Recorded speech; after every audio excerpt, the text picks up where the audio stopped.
You are now listening to the most electrified and vilified podcast on the net, Hot Topix Podcast. Let's get this party started.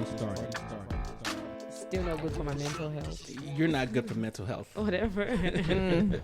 Welcome everyone to the Hot Topix Podcast. I'm your host, Psycho 4081, and I'm here with my two lovely co-hosts, Lamb Chop. Hello. and the notorious Felonious Feather, who's in here today looking like she has a hangover, but we won't talk about that. Why you gotta be putting but I don't even people drink. business out? Hey, Well, you know I didn't even drink. I so. know you don't. Exactly. So today, we're going to talk about mental health, right? I pulled some stats up on mental health. Basically, it touches everybody's Absolutely. household. Absolutely. And so funny, I was talking. We have a guest our guest speaker today, Donna Marie. Say hi, Donna. Hello, everybody. Thank you for joining us. Thank you for having me. I was quite honored to receive the invitation. Oh, So Donna, I follow Donna on TikTok. okay. So, she usually has something interesting to say. And I was listening to one of her videos and she was talking about dealing with mental health and stuff like that. I was like, oh, come on our podcast, talk about that. Mm-hmm. So, and then, like I said, like I have personal issues in my family and, Who doesn't? And co-hosts. And, but I thought it was a good thing to talk about because everybody can relate to it. So, introduce yourself. Tell us about you. And I know I want you to mention your products as well. Yes. So, again, my name is Donna Marie. Most people just call me DP or Donna, and Brian always Donna Marie. Born and raised in Washington, D.C., lived my adult, younger years in Baltimore, and then got married and migrated to the Eastern Shore of Maryland.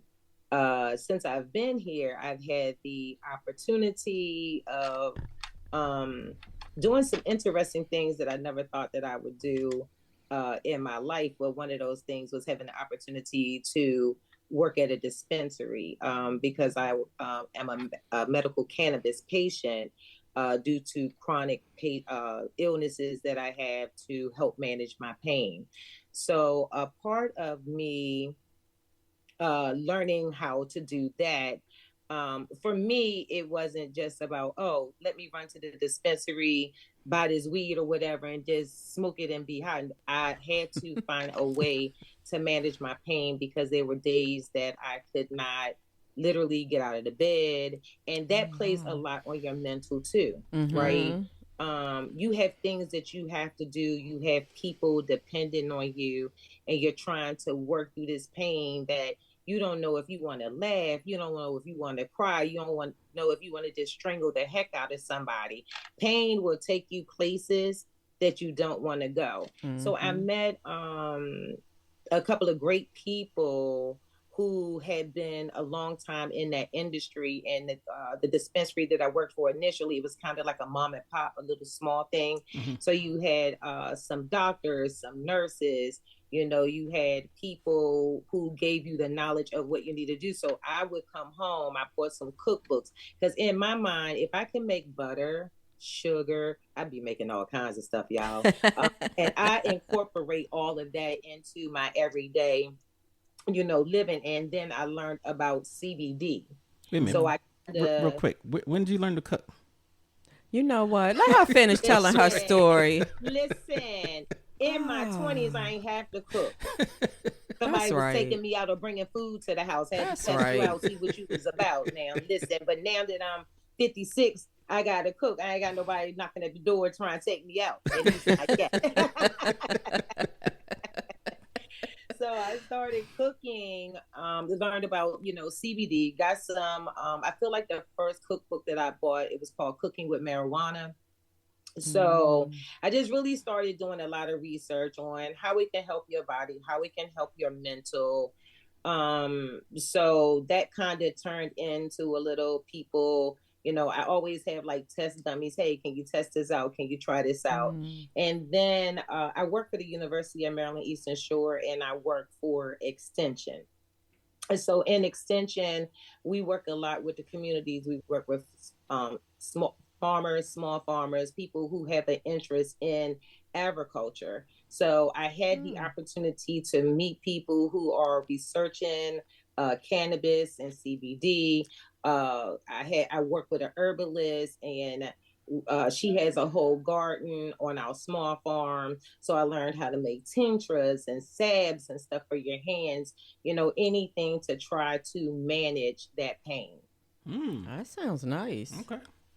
I never thought that a city girl born and raised in Washington, D.C., tearing them streets up in Baltimore, living my life. Brian, I was cutting up, tearing them streets up, tearing them up. I would never in 1,000 years have thought that I would be where I am now with regards to how I have grown into a country girl. Right. The one thing about working for Extension, because we help farmers and people who want to, have farms in urban areas or have them at schools, teaching kids that farm and table experience, it allowed me the opportunity to take the position that I am now and kind of carve it to make it my own, because I have a great guy that I work for.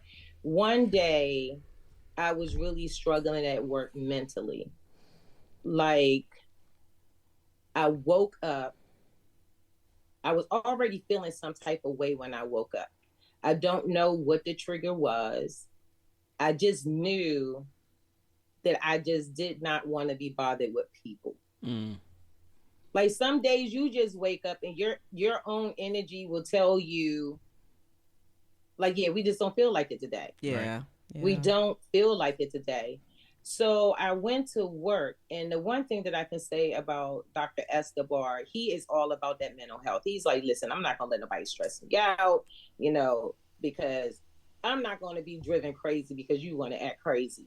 So I went to work, and I received this email that went out to the campus community saying, hey, if you would like to get 100-foot row for $20 to start your own garden for the season, come down and see, the person.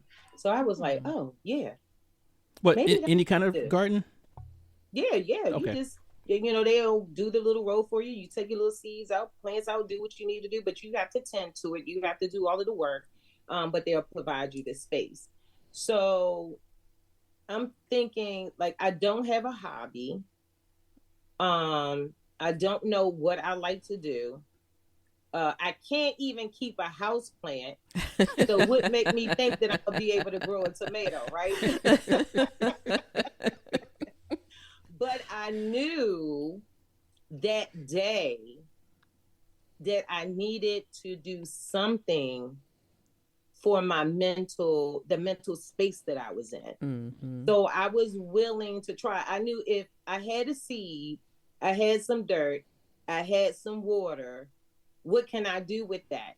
And what I found is, over time, every time I went out there, because I'm so focused on what I'm doing, trying to learn to do something, that it took away the anxiety and all of the negative stuff that I was feeling. So what started out to kind of be therapeutic has now transitioned to me actually teaching, going to the Boys and Girls Club. We have a little garden over there. I reestablished their garden. I'm now taking a master gardening course. So it's just crazy how me trying to settle my mind, it kind of opened up another avenue for my career. So like, hey, if we jump over to Africa, I'm gonna learn. I know how to grow potatoes. Oh, okay. I know that's right. Okay. You know what I mean? Like, I learned a skill from it. I didn't let it take me.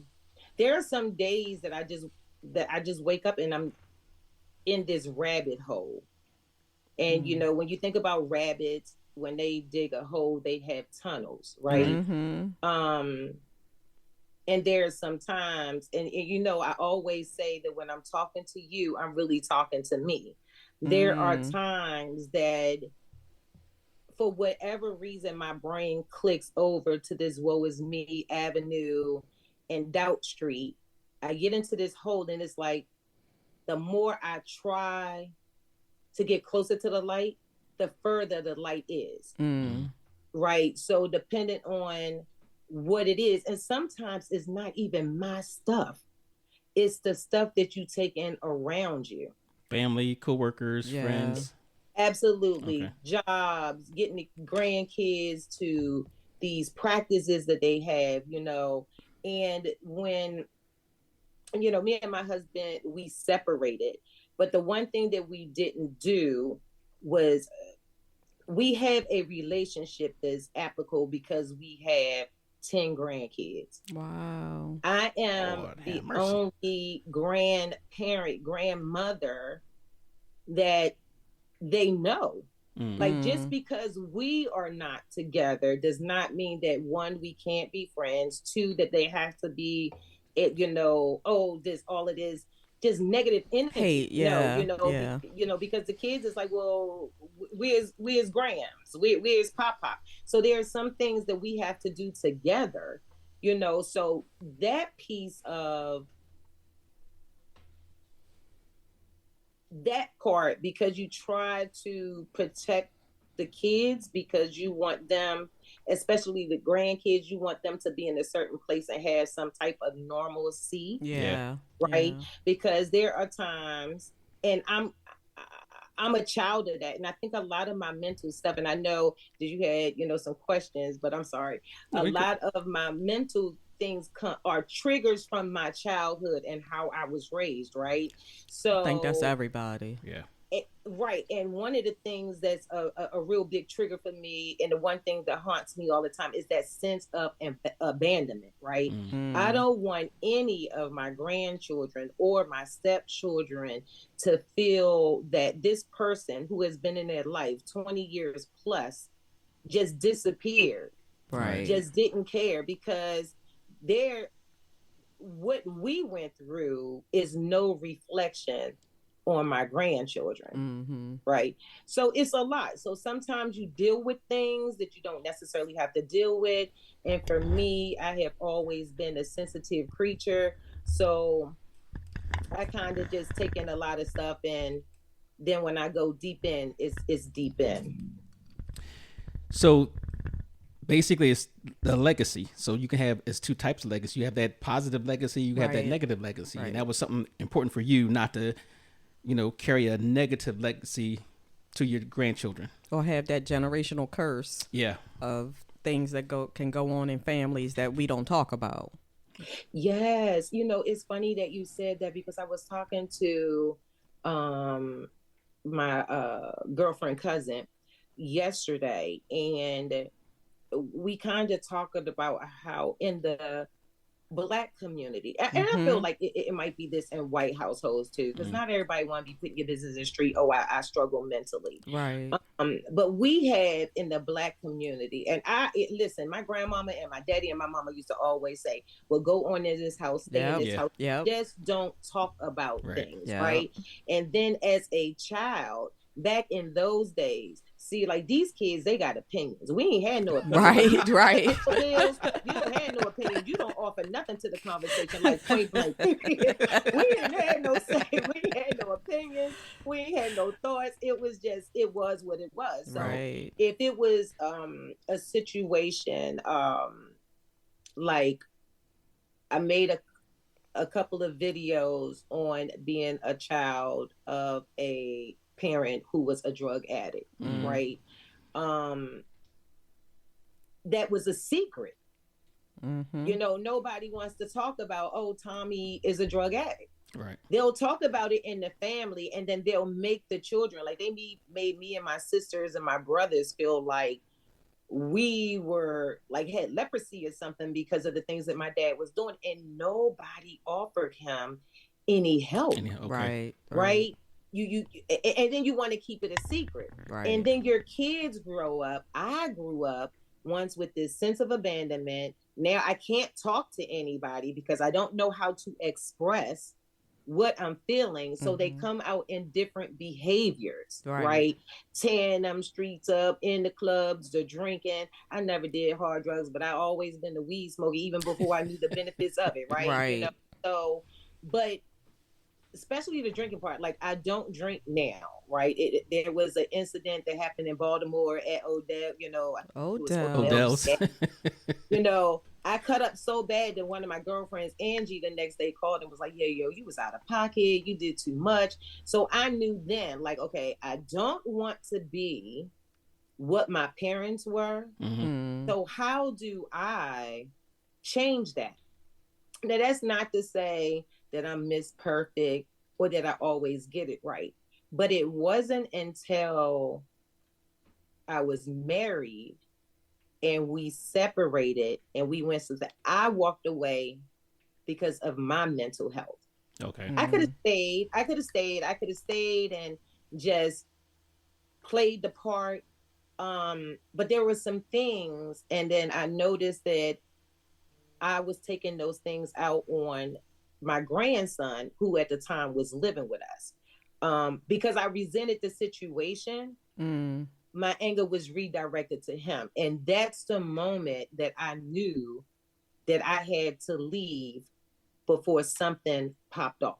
And you know, and we're going to talk about that part about, you know, recognizing when you need help and some of the coping mechanisms we do.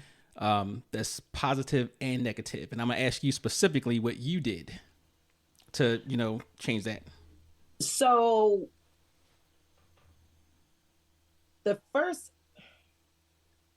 I took myself to the local hospital here, right?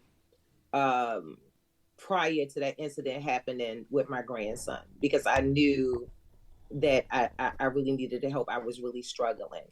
And if I'm honest, and Brian, you know this, if I'm honest, I have always had some type of issues with mental health. So I have been hospitalized a couple of times. But those times was kind of like, girl, you got to go, because somebody else took the liberty to say, hey, I feel like she may be in a situation where she can hurt herself, right? That this time I recognized I was driving down the street out of Salisbury, going on 50, not going a particular place. I just knew that I was going somewhere. And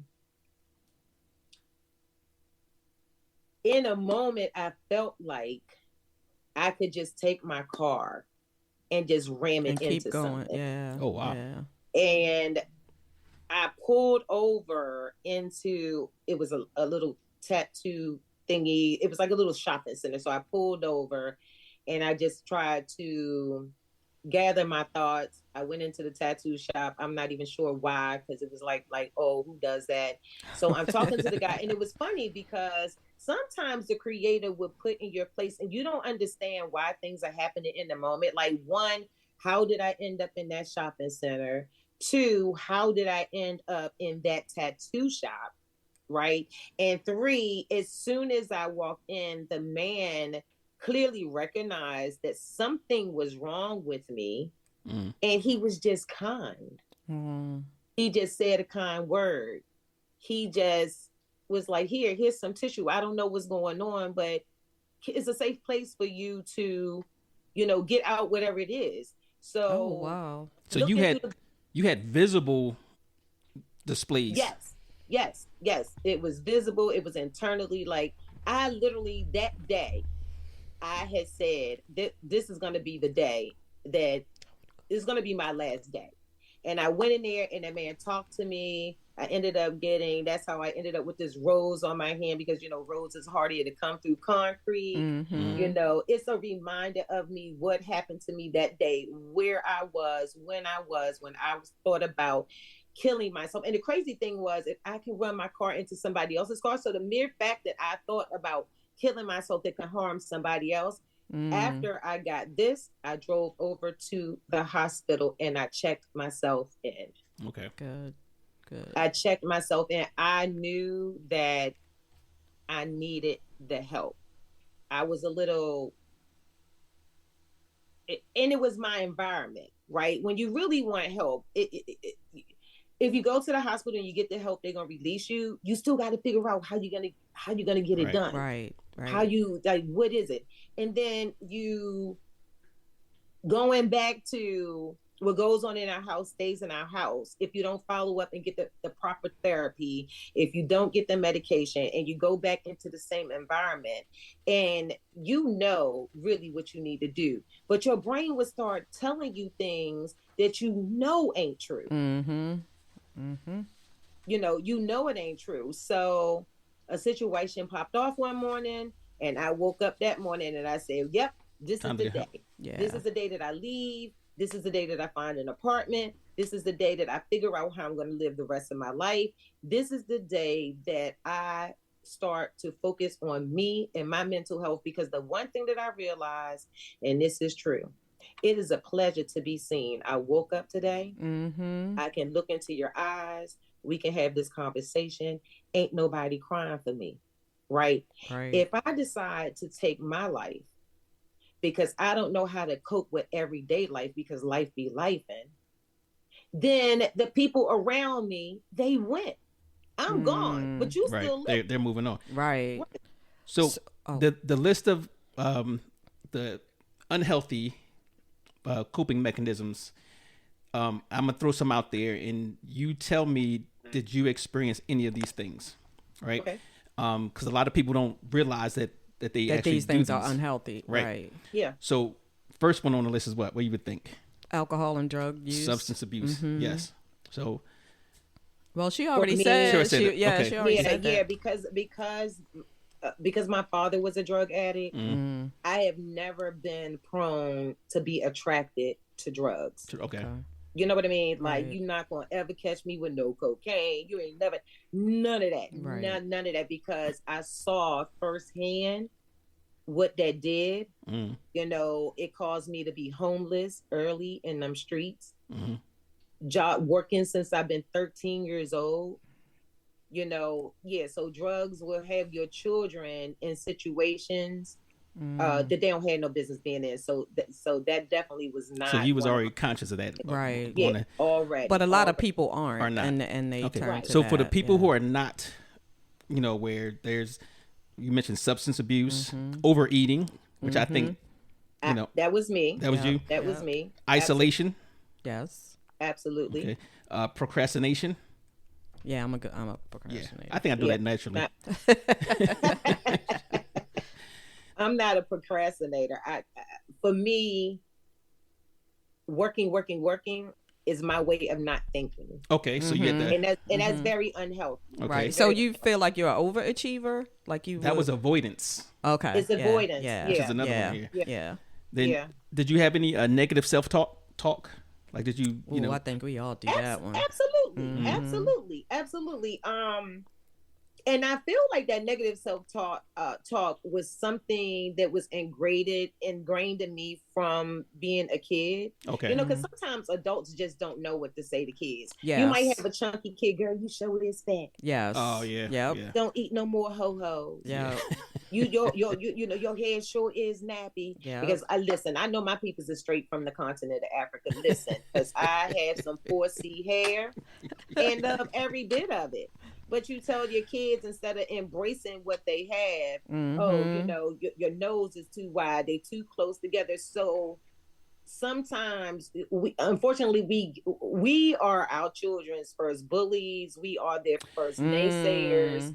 You know what I mean? Yes. And it rolls into the fabric of who you become. Yes. Right. So for a long time, I didn't think that I was pretty enough. I didn't think that I was good enough. I didn't think that I was any of those things. So I took shape to become what I thought other people wanted me to be, because I didn't know who I was. Now here I am in my 50s and I'm starting to figure it out, and being on, you know, getting the help and the medication and not being in that emotional state has allowed me to say, oh, wow, you didn't know that you like that about yourself. Right. Because see, now I wake up in the mirror every day and I talk to myself, like I sing myself a love song.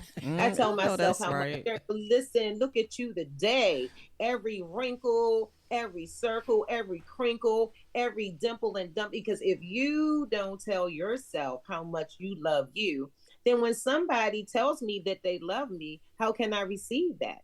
Right. Okay. And unhealthy relationships is another one. So if you're used to all of that negative self-talk from families, it rolls into getting into a relationship with someone who is not probably the best for you. Right. Or would you like seek out people who actually victimized you as well? I think we do, but we don't know that we're seeking them out at the time. Right. You know, you don't know that you're seeking it out at the time. Right. Or the flip side of that is you end up with someone who is just as broken. Yes. Okay. Yes. They don't realize or recognize that they have some mental things that they need to look at. Right. You know, because ultimately at the end of the day, you have to be willing. And it's very hard. It is not easy. Trust me, it's not. You have to be willing to look at yourself and accept the things that you don't particularly care about yourself, right? There was some traits that I kind of inherit from my mom. I didn't like those traits when she displayed them to me. So I'm very conscious of how I try to put things to people or, you know, how I interact. So you have to look at you, and then you have to take accountability for, because sometimes I could be a little overbearing and, you know, I have to take account because my mouth is slick. But when you start to peel back your layers and work on you and close out everything around you, then you're in a better mental place. So then you know how to deal with the things around you, and then you can't absorb everything, because when you're pouring into everybody, who's pouring into you? Can't pour from an empty cup. Ooh, that's right. You're being philosophical. But it's the truth. You know what is wrong with you? What is wrong with you? Let me ask you something. Did you get any compulsive behaviors? Yes. Gambling? Anything like mine was like eating. Right? Yeah.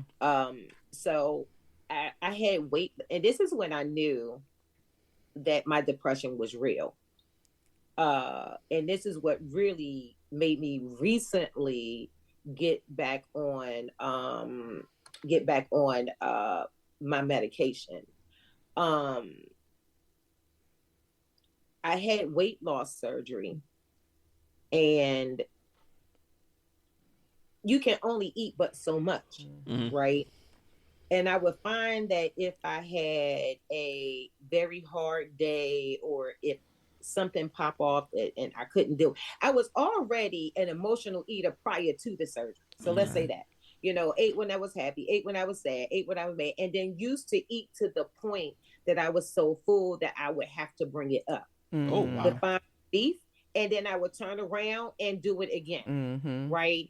So then it was, I come to the Eastern Shore, you know, I don't have any family, my marriage ain't working out, I don't love myself, I can't receive love from anybody because I'm feeling like, where is the love? And it's not really a good love, you know. And are you worthy of the love? Yeah, exactly. So I look up one day, and now I am 253 pounds, I feel like it was. 253. And the more I said I wanted to lose the weight, the more I was eating in the dark, in the house, isolated by myself, no nothing, no boyfriend, not a prospect of a boyfriend, just punishing myself for whatever it was that I felt like I needed to punish myself for. So even when, fast forward with the surgery, that behavior did not stop. So I had to ask myself, are you trying to kill yourself? Yeah, so that compulsion, like food was my thing.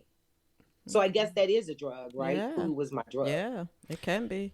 One of the other things that people do in that situation is, now in this day and age, excessive screen time. Oh, I guess On I really social haven't media, thought about that. right? Yeah, Because because you get games, or you get likes, like Yeah. a lot of or you can escape from reality, right. And right. I think even for myself, that's one of the things I enjoy about the video games and the social media. I can start trouble and, Oh my and get people the God. same trouble that I might be thinking of, and and they say also binge watching TV shows is another mechanism that we do. That you do. You say me? I gotta tell you, that's one of my down times, though. The binge watching? Yeah. Well, stress reliever, I should say, Okay. because I don't mind doing that. Yeah. Can we talk a little bit about present time and what are your personal strategies to keep you on the road? Because I know it's a process. It's not something that okay, yeah, I'm better. I'm done. It's a process. Yeah, you have to keep going and you have to keep practicing a certain amount of things. So what are your personal strategies to keep you in a healthier place, a healthier state of mind? I wish I had a good answer, but here it is. Okay, so I work like 10, 50, 11 jobs, right? And that in itself is very, overwhelming. But the one thing that I try to do every day is do not turn on any electronics when I first wake up. That's the one practice that I do. I want to wake up in silence, because when you come out of your sleep and the first thing you do is go to social media, or the first thing you do is turn on the news, right? You are really pretty much setting up how your day gonna be. If you looking at the news and it's all doom and gloom and it's raining outside, your spirit feels some kind of way, right? So I don't tap into any electronics when I first open my eyes. I lay there. I if you want to call it meditating. I talk to the Creator. I talk to myself. How you feeling, girl? How you feeling? Number one, how you feeling? What kind of day are we gonna have? Disconnecting from the electronics too is one of the more difficult things for people, because now we're in an electronic age. Most people get their news from social media. Yeah. Right? They communicate with their family and friends from social media. Everything's on the phone. Right. So, and do you own a smartphone? Oh, I do. I have, Apple, I'm talking to you on my iPad right now. I got all these little smart devices, got the little Echo thingy. Right. I have all of that. But I intentionally, first, I created my space, right? Meaning? My home Okay. is my place of refuge. So I don't have any, like, if I did a whole little Pam review, you would like, oh girl, you in a crayon box. Even you can see it behind me. Because I suffer with anxiety and depression, dark colors tend to make me very sad. Right? Something to think about. So my home, when you walk in, is so colorful that it makes you feel good. So when I wake up in the morning and I come in the living room and I see all of these colors, I'm automatically happy. Right? So I lay in the bed, I thank God that He woke me up, that I can be seen and see other people. I'm grateful for the hands and the legs and the feet, everything that I have to do, because I know I'm getting ready to get up and work these 10, 11 jobs, and I'm going to be tired. But I say to myself, what kind of day are you going to have? Because for real, yesterday gone, we can't get it back. Yep. I don't know what tomorrow holds, because it's not here yet. All I have is right here and right now. And what am I going to do with this day? So I had to say, okay, so the overeating thing, no, you're not going to do that. We're going to pack what we're going to take. Right. I decided to get on the medication, and the medication has really, really been helping me. So I just put that quiet time. I take walks. I work in the garden. So these are things to kind of to help me. But I would say that you have to carve out a little piece of time for you, 5 minutes, 10 minutes, and you have to allow your brain just have some silence, because if you wanting the people to sleep with the TV on at night, whether you recognize it or not, you're still listening. You're still paying attention. And it's seeping into your brain. I don't care what anybody says. And spilling into your dreams. Wait a minute, I'm gonna tell you. She mentioned I used to sleep with the TV on, right? And then I realized whatever show was on the television, it would seep into my dreams, and then I would have these horrible dreams with all these different mixtures of TV shows. Yeah, I hope you stop doing that. The vampire movies went out the window. Yeah, I mean, so, sometimes you just have to, really legitly, just find a, quiet time for you. It helped, you talk to yourself.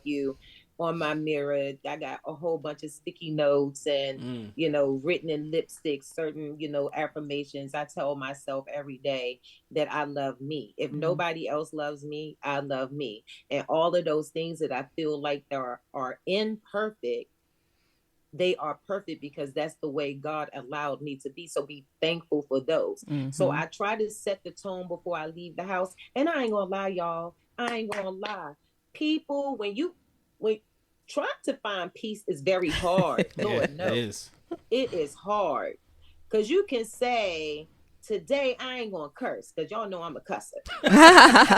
Hey, welcome to the club. I am a cusser. I feel like I must have been a sailor in my last lifetime. Word fall out my mouth, I would lay you. Listen. We should have had her down at the park. Yes. Hey, look, we had a curse jar down at the park. That curse jar funded our happy hours. Oh, wow. Yeah, I funded y'all happy hours. You had all my money, but listen, I'll say, I'm gonna have this kind of day, and then I'll get to work, and somebody will send me a ridiculous email, not even a hello. Right. Somebody will call me just not even a hey girl, how you doing? So a lot of times, our mental is shaped on what we allow other people to pour into our vessels. So I'm to the point and stage that I say, no, I'm not, nothing can get into my vessel. I try to stay in my head. I have a white light around me. So I'm not letting that nonsense come into my light. So, I really feel like you have to kind of set your day, and if that's nothing more than listen to some classical music or helps me. You have to set your own boundaries. So from what I'm hearing from you, this is one of the things that came out of this that was glaring: the work-life balance. How I don't have that mastered. I really don't. Do you have at least you recognize that has to be tackled? I do. Okay. I do. So I do. Do you know of any strategies, or how would you find some She strategies? had 50-11 jobs. She working on it. Strategy. Hit the lottery. Listen, the first strategy, try to find me a partner to help with some of these bills, so I don't have to work 50-11 jobs. Right. And a lot of times the economy is not allowing us to not work this much. That's true. It gives me no pleasure to have to get up every day again at 56 and literally work 4 jobs. Like, just thinking about it, that's giving me anxiety. Listening to you say that, just thinking about it. It leaves very little time for me to have a real social life. If I'm not working, then I'm trying to finish up this degree. And I feel a lot of that goes back to what you said earlier, Brian, about avoidance. I know I'm a king of that. I know that I don't have anybody at home, so why not work 50-11 jobs? I need the money, right? But I'm coming home essentially to an empty house, and it depends on how you look at it. That could be depressing in itself, but I look at it like, hey, I'm getting ready to go to my haven where people are stressing me out all day, and but I had to get to that point. I wasn't always there. It was always like a love song, like when I turn the key, please be there. You know what I mean? But that's a setup that we get from our families too, because a lot of times your families and your girlfriends say you gotta have somebody there. Right. You have to. You're not complete unless there's a mate. Right. And that's not always true. That's not. You can be a complete and whole woman without a mate, and then somebody can come, or man. I know you giving me the side eye. No. You can be complete and whole without this person, and then they just bring the dessert. Yeah, your mate doesn't always have to be. Right. You don't have to have a man. They have the rose. Some other things. So anyway, I'm just gonna skip right on past that nonsense. Yeah, I'm going to skip on past that, and maybe time for a short commercial break, and then we'll be back. And I want to talk a little bit about medication and the stigma of that when we come back. Okay.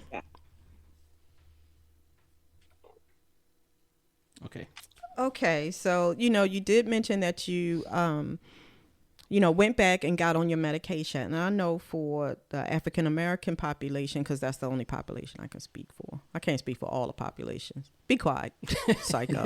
Psycho thinks I'm Latino and Asian, but that's a whole nother story for another day. She escaped from Thailand. We are so opposed to going somewhere and getting help with psychiatric medication. Yes. And treatment, really. Mm-hmm. We are so opposed to those things. How, like you said, you finally made that decision. Do you talk about that with other people? And did you let them know that, hey, this is like taking medication for your high blood pressure and for your diabetes. This is a medical thing that you may need medication for. But, I think a lot of times it's the stigma. Yes. I agree. That's what I was saying. Yeah. Like, nobody wants to, first of all, go there and say, well, hey, I need this medication. Mm-hmm. Nobody wants to even accept that or acknowledge it, that I need this. And speaking on men, right. Men are the worst. Yeah. Because, we think that we can tough everything out. We can handle this, because I'm a man, and, a real man has to, just go in there and do some push-ups. That's going to fix everything. That'll do it. But what was your question? Well, the question for her was, how did you come to that realization? Well, you did mention how you came to the realization that you needed the medication, but did you talk about it with other people? And how is that as far as the stigma goes? Because there is that stigma. And I think that we need to get to the point that we look at it just like we look at other medications that we need to take. Right. So,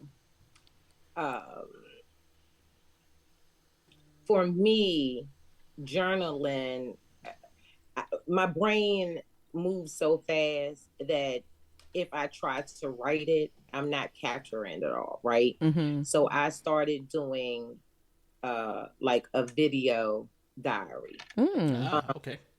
So that's kind of how Brian saw that video when I was talking about deciding to go back on the medication. Now, what happened is that there are a lot of resources that you can go out there. You got a phone right at your fingertips. You could, put suicide prevention, and I have some numbers, but you could definitely reach out to people. But I work 11 jobs, which means I have insurance, right? Right. So I had to have a whole talk with myself. I went to my primary care doctor, and I was just kind of going over some things like, these are the feelings that I'm having. This is what I'm going through. Some of it could be the change of life, but how much is it really of that? How much is it really my mental? I can't cope. I'm waking up crying. You say hello, I'm crying. You say goodnight, I'm crying. I'm in this space. And I know a lot of that had to do with all of the jobs and the sleep deprivation that I had. You can't live on 2 or 3 hours of sleep and not think that won't have you feeling crazy, because your body literally will start going through changes, shaking, and you feel all of this craziness on the inside, and your brain is just so. That piece was a medical piece within itself. Like, you got to treat me because I get some sleep. So I use the insurance that I pay for, and I talked to my healthcare providers, and they were great because they kind of came up with a team. My doctor said, now Now, okay, so this is crazy. When I went to her, probably this time last year, feeling very overwhelmed, she said, here, take this number and call this number. I said, okay. Going back to that stigma of, I don't want nobody to think that I'm crazy. I don't want nobody seeing me going up in there. Oh, I'm a call. I called, couldn't get through, or they didn't call back, but I didn't pursue it. Fast forward, here I am now, going back into her office with the same thing. But this time she was like, oh yeah, I got something for you. Her office called the people. She said, you ain't gonna sneak out on this one. Right. She was like, yeah, no, because I'm sick of this. I'm sick of this and I'm sick of you. So her people reached out to a psychiatrist, right? And we made the appointment and I went in. The first time, I'm kind of like, you know, I ain't feeling her. I really don't want to do this, because it was more like an intake thing. And, you know, they ask you a lot of questions, and some of those questions are very, very uncomfortable. And I didn't feel comfortable. I felt agitated. Like, why are you asking me this? But then I had to say, you're here for a reason. Answer the daggone question. Right. Like, she's trying to help you figure out why you're feeling the way that you're feeling.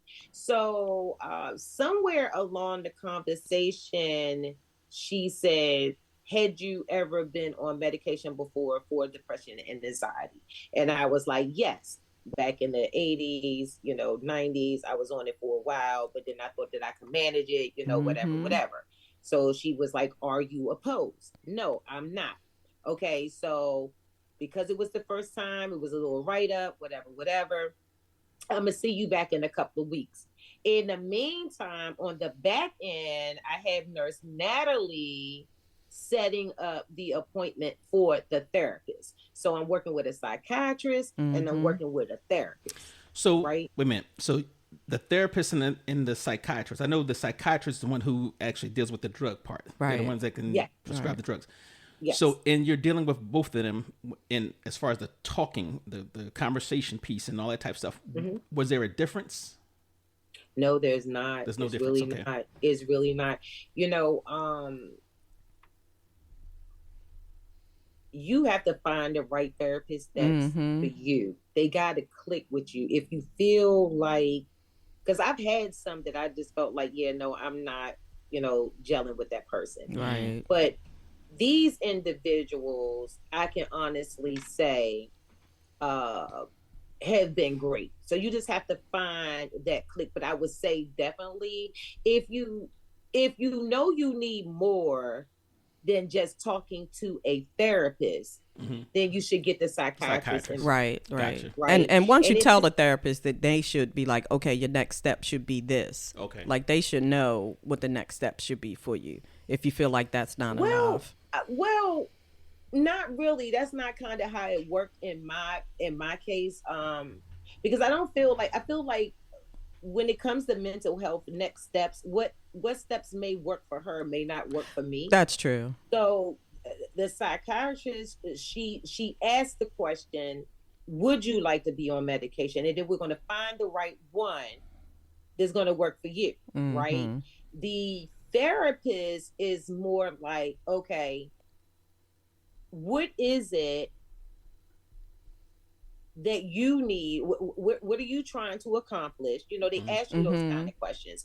And then when you go in and you have your session, whatever it is that you're talking about, I've been fortunate enough that I have people who ask questions to help peel back layers and not give me, you need a self-help book, you need to do this, you need to do that, right? So if you get a good therapist, they are actually talking to you, not trying to steer you one way or another, right? But they're taking bits and pieces from what you're saying and putting it back on you in a question form to make you think that you can correct it. Right. How can I manage this, or how can I deal with this, or was moving the green cup so serious to the other side of the room? Did you really have to have a that? Like, was it like, for real, was that serious? Right. When your mom called and said, hey, come up for my birthday, and because you were tired, it was you, it wasn't the question, can you come for my birthday? But because I was tired and I was like, oh, nobody don't think about my time. Everybody know I work 50, 11 jobs and, oh, I got to be on the street. Like, Donna, that's a you problem. That ain't a her problem. That's a you problem. So the therapist will just kind of take back what you say and kind of hold up a mirror. Mm-hmm. And then they will give you tools at the end of the session, which is more like homework. Ah, okay. You know, I want you to ask yourself this, or they have a I feel, right? Mm-hmm, mm-hmm. But the I feel, but remove the but. So basically, do your self-correction. Right. Yes. Right. Yeah. Without excuses, because we can always find excuses to do stuff. Yeah. So the medication for me, I knew I needed it. I knew that I could not work this thing out on my own with meditation, walking, running, gardening. I needed to be able to be in the space of thinking without being so emotional. Because when you're living life and you're making decisions in an emotional state, you can wreck your life because sometimes you're not making the best decisions because it's out of emotion. Right. Now, were you familiar with the medication already, or was it something totally new? Well, back in the day, I used to take Zoloft, and it worked for me. So when we talked about the different things that I was on, she was like, "Okay, let's go back and try that at the lowest dose." Okay. Right. And see how that works. And then I ended up with anxiety medication, but it is really a medication that treats allergies, but they also use it to treat anxiety and sleep deprivation. Okay. So, you know, I take that at night. So when I come, I take both of the pills in the evening because I learned early on the first week that I started taking it, I was taking it in the day and it kind of had me like very sleepy, kind of out of it. And I didn't like feeling like that. Right. Okay. So Nurse Natalie was like, flip it, take it in the evenings because it would help give you the sleep that you need anyway. Right. So now I don't sleep. I still sleep the same 4 hours. I don't get a lot of sleep. But the difference is the medication drops me straight into that deep sleep. Okay. You know what I mean? So you feel rested. And the turn in, and my brain is not going. When I wake up, I actually feel refreshed because I wasn't worried about nothing. I just straight went to sleep, lights out. Gotcha. One of the things, though, that I think people need to know is in regards to medication, just because you get prescribed the medication does not mean that, you know, it's the right dosage or the right type for you. Right. So people are hesitant to you know, get or take the medication that they're prescribed because it didn't make them feel good, make them feel heavy, or made them feel a certain way. So they just avoid medication altogether. So important thing is to talk with your psychiatrist or your doctor to say, hey, this is not working for me. Let's try something. Try something else. Right. Well, the thing about the young lady that I see is that she already knew, like, okay, you may feel these things, right? But if this doesn't work, or, okay, for example, when I go see her on Monday, I have an appointment with her on Monday. One of the things that we're going to talk about is one of the side effects to the medication. Okay. Now, I have, because it kind of strips away the emotional part, I'm always thinking, right? If something pops off or is a trigger and I can't emotionally be in it the way I need to, I feel this anger and this rage. Like 2 days, it was so bad. I felt like I could literally choke somebody. And I was like, where's this anger coming from? Like, why am I so upset? And then I'm thinking, is it the medication? Because, you know, when you go back and you read all of that stuff, it'll tell you could cause, you know, thoughts of suicide, thoughts of this, thoughts of that, you know, it'll tell you all of that. So I had to go back and look like, well, am I feeling something? But what I realized in that moment was I felt that way because I was triggered. And because I was triggered, I didn't deal with it. I internalized it. So now I just feel like I need to go in the middle of the field and just scream. Mm-hmm. So that would give me a sort of fear too, because I don't want to get to a point where I know I wouldn't want to feel like where I'm emotionally cut off, where if something was to happen, I'm not going to react in a certain way that I have the need appropriate to. response. Yes. You feel like, okay. Yes. Right. Oh, he got a And gun. Oh, that's a nice gun there. That type of deal, But that's where it goes back to, because like I said, we're working to find the right balance. Right.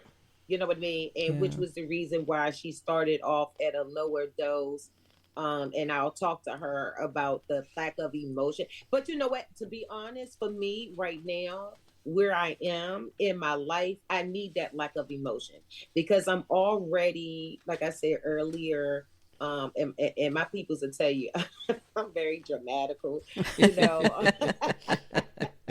Are you emotional about everything? But everything, I feel like my mom, I feel like that when I was in the womb, so if I'm really honest, the depression doesn't just start with me. My mother has always dealt with depression. Okay.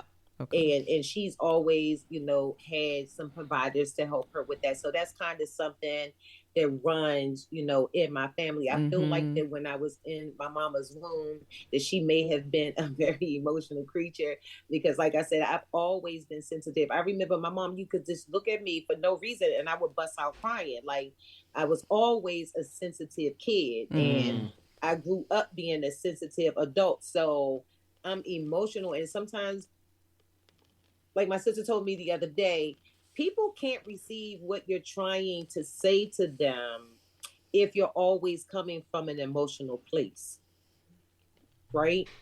Because then those emotions turn into finger pointing. You're really not necessarily expressing what's going on, but you're so emotional because you made me mad. Now I'm bringing up everything in the closet, not really dealing with what I really need to deal with. So right now, this being a little bit detached from those emotions is allowing me to move differently and to make better decisions about my life and where I want to be. Got it. Because sometimes we stay where we're familiar at, and we stay where the pain is at, because do you really want to help? You can only help those who want to help themselves, right? So I have to want to help me first. And like, I have a grandson who takes medication, and I'm very honest with him about me taking medication, because he's 6 going on 7. And he feels some kind of way about taking his medication. He had an incident where one of his brothers or cousins called him crazy. That took him somewhere, right? He was very hurt and upset and very angry that they called him crazy. And how old is he? What's the age range? 6. He's little. Yeah, 6 or 7. Yeah, Kaysen has ADHD. He was a kid that really, like in the beginning, we were all like, oh yeah, we don't know if we want him on medication, but listen, that has been heaven sent for him, because now he can focus in school. He is having such an amazing year. The teachers and administrators who also help to work to build that team around him, so everything worked out with him. So when I pick him up in the evenings, my phone go off every night at 8:00, and that's my alarm telling me to take my medication, right? Because I don't want to forget a dose. I want to make sure that I have it in my body. I want to do it the right way. So when he hears the alarm, oh, what's that? Oh, it's time for me to take my medicine. So then, Grams, does your medicine make you be good? Well, it does. Do you feel angry sometimes? I do. So it allows him to understand that it's okay to feel things, and that boys can cry, and that you have to work things out, but it's also okay to take medication to help you balance that out. And so now that he sees that Graham takes medications, he's more, comfortable with his situation. Right. Okay. So I have some more questions, but I want you to come back again. Yes, we have so many questions. Sure. Yeah, and I wanted to talk more about your your pharmaceuticals. When I say Okay. pharmaceutical, FARM, your pharmaceuticals. I definitely wanted to get into that. Yes. And we want to talk about some whole bunch of different skills. I want to and talk stuff about like that. self-care and some mindfulness and all of those Right. things. Yeah. But we need a word of the day.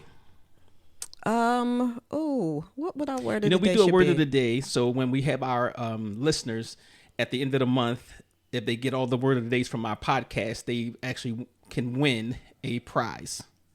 Nice. Yeah. So we have that. So can Donna? Oh, yeah. Would you like to give us a word of the day?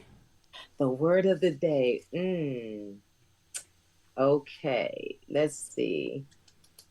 What would a good word of the day be? Rose. Give me a second. How about emotions? So our word of the day, honestly, is going to be love. Love. Oh, Okay. I like that. Love, I like okay. It's going to that. be love. Love yourself Yes, first. I It like is that. okay to love yourself. It is okay to be in love with yourself.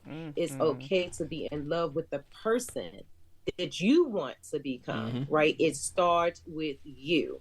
Start with you by loving yourself. Once you love yourself, you'll be open to receive love, and loving yourself will allow you to do something kind for somebody. So when you take your focus off of you, your focus is on them, and that is that's an expression of love. So that's going to be the word of the day. Okay. Love. Yay. I like Okay. that. And So- I want to just say love yourself through the process too.